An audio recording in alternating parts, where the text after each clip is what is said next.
और आज आप ऐसा फैसला देते हैं। तो फिर आखिर इतना सब जो इन्वेस्टिगेशन हुआ, कैसा क्या हुआ? एक और बात आपको समझने की जरूरत है कि आडवाणी को हाईएस्ट सिविलियन अवार्ड दिया गया बीजेपी गवर्नमेंट तरफ से, एक्यूज हैं।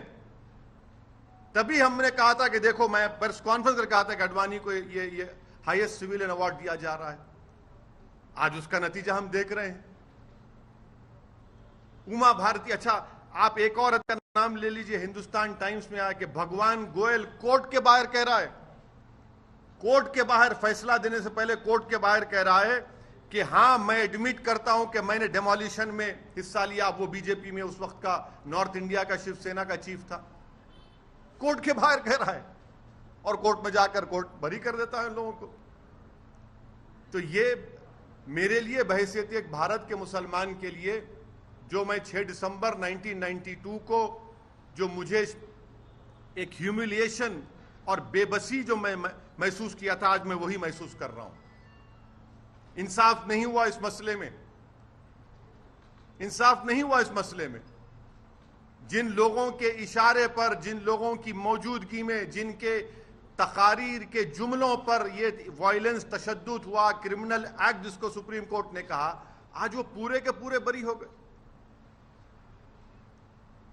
अब मुझे ये नहीं मालूम कि सीबीआई अपनी इंडिपेंडेंस को बरकरार रखने के लिए अपील करेगा या नहीं करेगा,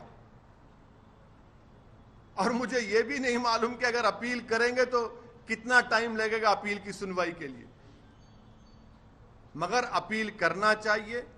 यह नाइंसाफी पर मबनी है, बिल्कुल नाइंसाफी पर मबनी है। इसको कोई भी सही सोचने वाला भारत का शहरी इसको सवाल करेगा कि भाई ये क्या इंसाफ हो रहा है, क्या ये इंसाफ हुआ? हरगिज़ इंसाफ नहीं हुआ। सारी दुनिया जानती है, सब जानते हैं कि बीजेपी, आरएसएस, विश्व हिंदू परिषद, शिवसेना, इन तमाम की मौजूदगी में और साथ ही साथ कांग्रेस पार्टी, इसकी जड़ कांग्रेस पार्टी है। इनकी हुकूमत में मूर्तियां रखी गई, इन्हीं की हुकूमत में राजीव गांधी ने ताले खुलवाए, शिलान्यास किया। इन्हीं की हुकूमत थी कांग्रेस की जब मस्जिद शहीद हुई, और आज ये फैसला आता है। इसीलिए मैं मानता हूं कि ये हमारी भारत की अदालत की तारीख का एक काला दिन है। सर, ये भी आप हमेशा कानून को मानते हैं, हमेशा कोर्ट जो है उसकी बहुत इज्जत करते हैं, लेकिन जैसे नतीजा ऐसा अगेंस्ट में आता है तो आप कोर्ट को भी ये कर देते हैं, क्यों सर? नहीं, कोर्ट, देखिए, सुप्रीम कोर्ट का फैसला आखिरी होता है। ये तो फैसला आखिरी नहीं ना, और कोर्ट के फैसले को नहीं के खिलाफ या उससे डिसएग्री करना कोई कंटेम्प्ट नहीं है। मैं तो आपको ये तमाम दलाइल दे रहा हूं, ये तमाम दलाइल दे रहा हूं। क्या? वही तो हम कह रहे हैं ना, ये देख के कैसा फैसला दिया आप, वही तो हम पूछ रहे हैं। वही तो हम कह रहे हैं कि आप ही की चार्जशीट में आप ये लिख रहे हैं कि कल्याण सिंह ने कहा कि रोक कंस्ट्रक्शन पर है, डिस्ट्रक्शन पर नहीं है। उमा भारती ने कहा कि एक धक्का और दो। आडवाणी को, मुरली मनोहर जोशी को, उमा भारती को, बाल ठाकरे को, राजीव गांधी को शोहरत कैसे मिली पॉलिटिक्स में भारत में? इसी वजह से मिली ना।